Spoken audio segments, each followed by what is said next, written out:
Hey, what's up mga kamaster, no? So, ang trabaho natin ngayon is papalit tayo ng gulong ng Lexus mga kamaster. So, itong Lexus na to is meron siyang tire valve sensor mga kamaster, no? So, hindi siya ordinary mga kamaster. So, ganyang position is mali yan kamaster, no?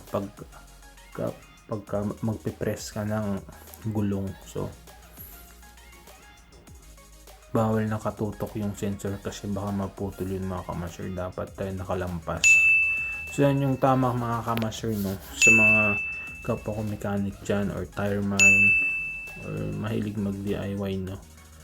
So ganyan, iwasan nating itapat yung sensor na yon, baka kasi maputol yun mga kamaster. At yung pagtanggal naman, mali yung posisyon yun mga kamaster, no? So dapat yung sensor na yun is after nyan, yung flybar na yan dyan. So mga nasa 1 o'clock siya position mga kamaster, para maiwasan natin siyang yan master, mga 1 o'clock position, para maiwasan natin siyang maputol mga kamaster, no? So yan yung tamang position mga kamaster ng pagtanggal. Hindi ka lang dyan bara-bara magtanggal, no? Kasi mahal yan mga kamaster, no? Based on my experience mga kamaster, no? Mga katrabaho ko dati sa Barin is ilang beses na silang nakaputol yan at sila ang nagbabayad mga kamaster, no? So dapat i-double ingat dyan mga kamaster kasi charge nila sa iyo yan.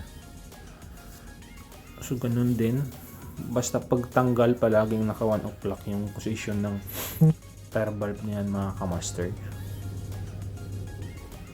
Yan, oh. Yan yung tire sensor na sinasabi ko mga kamaster. Iilaw kasi yan mga kamaster kahit may hangin yung gulong mo. Kung sirain mga kamaster is iilaw yan. So yan mga kamaster, yung pagbalik naman, pagbalik ng tamang pagbalik ng bagong gulong is yung position niya naman is naka 6 o'clock mga kamaster, no?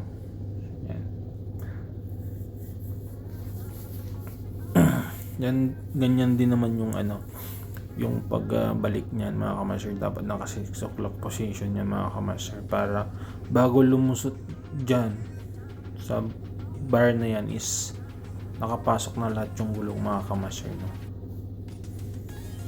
Yan, pasok na natin yun.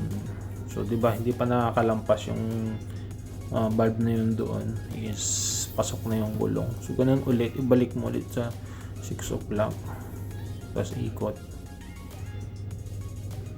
yan na hanggang pumasok siya.